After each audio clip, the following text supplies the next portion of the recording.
Voy a hablar una vez más de los distintos secretos que hay que hacer para que el duende aparezca y te saque del camino o te libere de las travesuras que él hace en la selva. Porque ha habido gentes que totalmente se pierden y no los encuentran. Se van, se meten hasta en la profundidad de la montaña. Y como comentaba, muchos terminan todos asustados, los encuentra la gente cuando salen a buscarlo en la noche. O a veces no lo encuentra esa misma noche, hasta el siguiente día en la tarde, o hasta a veces pasan 2 o 3 días. Como le comentaba de que hay distintas reacciones que toma la persona cuando se extravían en la montaña o en el camino. Al pisarle la huella de donde él pisa. Por eso es que se extravía uno, se distorsiona uno del camino, agarra uno otro rumbo y como le comentaba la vez pasada en el video anterior, esa es la forma por la cual te extravías, es porque llegas a pisar la huella de donde él pisó, donde él pasó y pisó ahí, y llegas a pisar tú, y ese es ahí donde surge, pues más que nada, el aturdimiento de uno, de la mente de uno, el juego del pensamiento. Y como le comentaba, hay muchas formas de cómo contrarrestar esa fuerza, esa energía que emite, que es la que hace que se extravíe uno del camino. Empiezas a caminar a lo güey, sin saber qué rumbo agarrar, sin tener, o sea, te olvidas de tu destino, a dónde vas. Que te cambias, volteas, quitas la playera o la camisa, lo que traigas, lo volteas. Según 2, 3 personas que vengan, todos lo hacen. Y si ven que no surte efecto, también hasta el pantalón lo volteas, te los pones al revés, hasta la ropa interior, todo lo que traigas, para que haya más efecto. Y contrarrestar el efecto, la fuerza de esa energía que emite el duende. Y ha habido, me platicaban las personas mayores en aquel tiempo, estoy hablando más o menos como en los años 82, 85. Me platicaban la gente mayor de 50, 60, 70 años en aquellos tiempos, que a ellos les tocó vivir, y muchas veces cuando recién se pobló, llegaron, habitaron ese pueblo, ese ejido donde yo nací, pues es en medio de la selva, que es parte todavía de la cordillera de la selva lacandona. Ellos son los fundadores pues del ejido, ¿eh? Y entonces pues eran vírgenes, montañas vírgenes, y había muchos duendes ahí y andaban en grupos, buscando, trazando, viendo dónde fundar las colonias, ¿verdad? Dónde concentrarse. Tiene que ver muchos factores, tanto como si haya agua ahí cerca y que esa agua sea manantial que nunca se seque en tiempo de sequía, sino que constantemente haya agua para poder vivir ahí, habitar, porque si no, pues sin agua no se puede. Y o sea, todo tiene que ver muchas cosas, ¿va? Y entonces los fundadores en aquellos tiempos del ejido, pues Andaban en grupo, como les comentaba, buscando, viendo, revisando, checando lugares y todo. Y me acuerdo que me decían de que donde está actualmente el ejido ya era la octava colonia donde se ven posesionados. Entonces ya se ven posesionados en varios lugares, pero pues viven 2, 3 años ahí, luego se ponen de acuerdo, no les gusta, no les agrada, o se seca el agua donde agarra la gente para vivir y pues se cambian de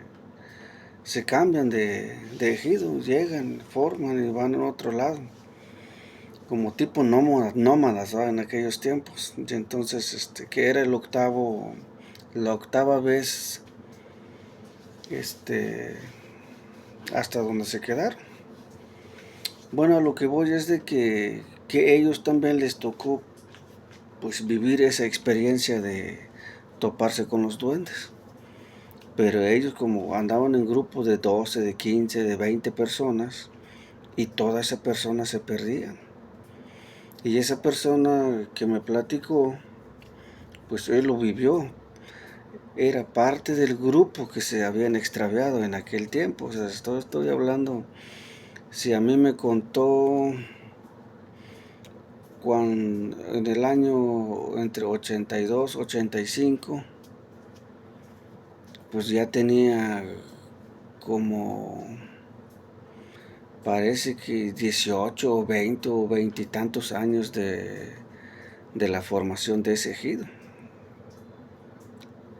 Cuando me contó, o sea, tenía esa edad de ejido. Pues imagínense, ahorita yo ya tengo, casi voy para los 50. Pues imagínense cuántos años tiene ya actualmente, ¿va? Bueno, a lo que yo voy es de que también vivieron esa experiencia, se extraviaron. Como le comentaba, en la selva hay dos tipos de duendes, tres tipos de duendes, perdón. Y hay duendes que sí son malos, que te hacen demasiada travesura y son más fuertes los juegos que te hacen, y hay algunos que el otro grupo que nada más juegan brevemente contigo. Y entonces a ellos les tocó pues los malos, que se le podría llamar, los duendes malos, bravos, y hizo que se perdieran todo el grupo dicen que ellos eran 20 personas. Y se perdieron, dice que no hallaban la salida y dónde ir. Y en medio de la selva, imagínense. Ellos no iban preparados a quedarse en la selva, por eso no llevaban lámpara, no llevaban cerillo, no llevaban encendedor, o sea, nada más que el machete y la hacha y los 2 kilos de pozol que llevaban para calmar el hambre mientras inspeccionaban la selva o donde iban a trabajar, a cosechar.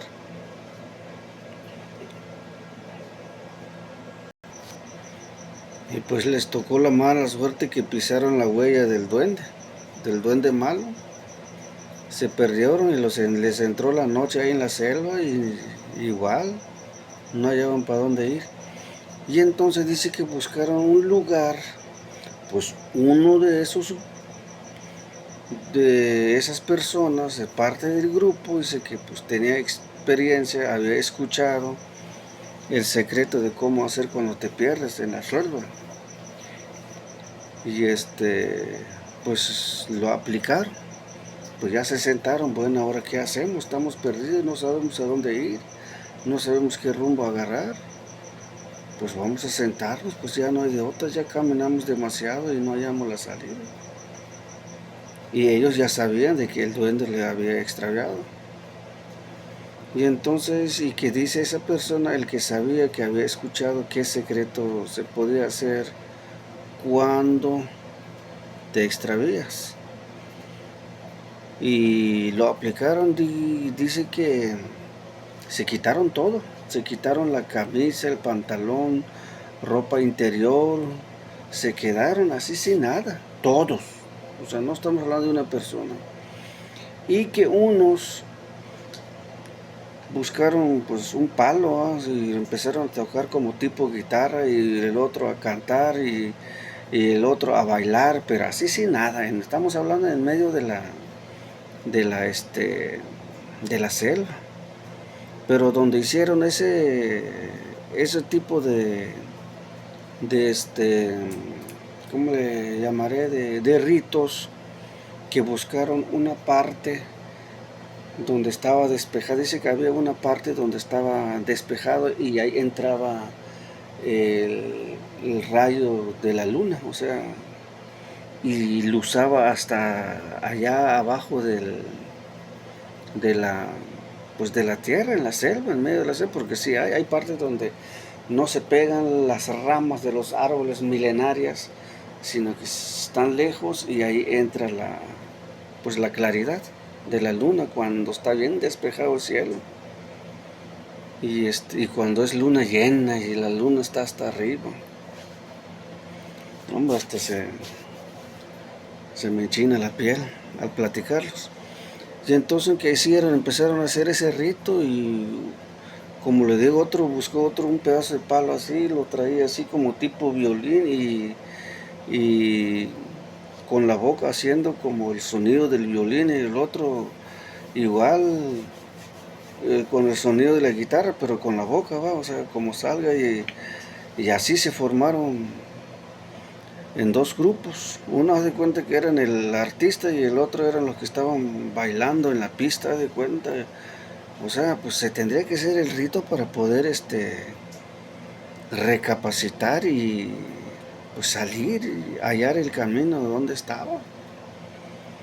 Y que ahí estaban, ahí como tenía como unos 15 o 20 minutos haciendo ese rito y bailando el otro, tocando la música, cantando el otro, y, y que ahí apareció y que de repente escucharon una risa, una carcajada, y dice que era el duende. Pero que se revolcaba en el suelo, o sea, daba marometa que no soportaba la risa, el duende. El duende no soportaba la risa, o sea, al ver esa acción. O sea, que estaba cerca, ¿no? Haz de cuenta que en el momento que haces ese rito, se acerca y lo viene a ver. O sea que el duende, en el momento que uno anda ahí, andas perdido, extraviado en el camino, ahí anda cerca, cuidándote, emitiendo esa energía, ese juego. Por eso es de que uno nunca sale de ahí. Y que apareció el duende, revolcándose de carcajadas. O sea, esto es real. Mucha gente tal vez lo escucha como algo inventado o un mito, pero no. Esa persona que me platicó lo vivió y él me lo perjuraba, o sea, no, es cierto, hijo, me decía en aquel tiempo, porque era un chamaco, un niño. Por eso me decía, hijo, esto sí es cierto, hijo, no crees que es mentira. Y se lo platico para que tú sepas qué hacer en el momento que de repente te llega a pasar. Pues. Sepas el rito, cómo hacer, todo tiene secreto en la vida. Pues. Solamente los que lo viven lo saben y lo llegan a saber, y el que sabe pues se libera de ese tipo de acciones. Y yo le hice la pregunta, y entonces, ¿cómo lo hicieron o qué le hicieron al duende? Porque si yo fuera, yo le dije en ese instante, ya de tanto coraje, pego un pinche salto y lo parto en dos. Con el machete bien afilado. O sea, de tanto coraje, ¿verdad? Y dice, no. Nosotros lo que lo hicimos, lo amarramos. Lo amarramos. Entre todos lo agarramos, porque ahí se estaba revolcando. Es un niño así más o menos como unos 4 años, 3 o 4 años. Un moreno. Ah, caray. Yo bien sorprendido. Y como yo ya lo he visto, como te digo, cuando yo tenía como unos 7 años, creo, entre 7 y 9 años, cuando mucho 10, pero no creo que llegaba a 10, cuando yo me topé con un duende, que lo vi que le estaba tejiéndole el pelo del cuello a una mula en un potrero. Y pues yo ya lo había visto, por eso pues le creía. Y entonces que lo amarraron y ya cuando se sintió pues ya desprotegido el duende, que ya no podía pues moverse, y que les dijo, suéltenme, suéltenme, pues no los vamos a soltar hasta que nos guíe del camino, de dónde nos extraviaste. Eso es lo que quieren. Que dijo, sí, bueno, suéltenme y vámonos. Y que de volarse empezaron a ponerse sus ropas. Y ya cuando tenían todo puesto, la ropa y todo, los soltaron, y que sí los fue guiando, pero que de repente como 50, 60 metros se desapareció, dejó de hacer ruidos porque nosotros íbamos siguiéndolo por el ruido. Dice que hacía un silbido así. Ese silbido era la que los guiaba. Y de repente se desapareció y ya nunca vieron, pues no tenían lámpara, no iban a preparar como le decía. Pues cómo lo mirabas, cómo lo luzas. Y lo vieron que se revolcó de risa cuando estaban haciendo el ritmo, porque pues entraba la sombra, o sea, la claridad de la luna. Y es así como lograron ver, que ahí se revolcó, lo amarraron y todo. Se desapareció, pero encontraron el camino. Les llegó la razón y todos se concentraron. Ya salió toda esa energía y pues salieron, y que llegaron en la madrugada. Ya iban a salir en el ejido cuando ya venía la gente a buscarlos en la montaña. Porque en aquel tiempo pues así era. Creo que todavía hasta la fecha. Como les comentaba la vez pasada, cuando alguien no llega, un grupo no llega, lo reporta a las esposas y todos se empiezan a juntar y avisan al comisariado ejidal, y el comisariado ejidal alerta a la población, a la gente, y se ponen de acuerdo, toman un acuerdo de emergencia inmediatamente así. Y si ellos dicen vamos a buscarlo y tiene que aparecer, se dividen en 20 o 15 o 30 personas por grupo, y cada grupo, y se meten en distintos lados y hasta que lo hayan. Y que ya iban a buscarlo y lo encontraron a medio camino. Pues ya les platicó todo lo que les había pasado y nadie los creía, pero así es. A lo que yo voy, esto es muy real. Hay muchas cosas en la vida que sí existen, pero esto pasa en los ejidos, en el rancho más que nada, o en la selva, en las montañas. Saludos y comparten el video, muchas gracias y síguenos.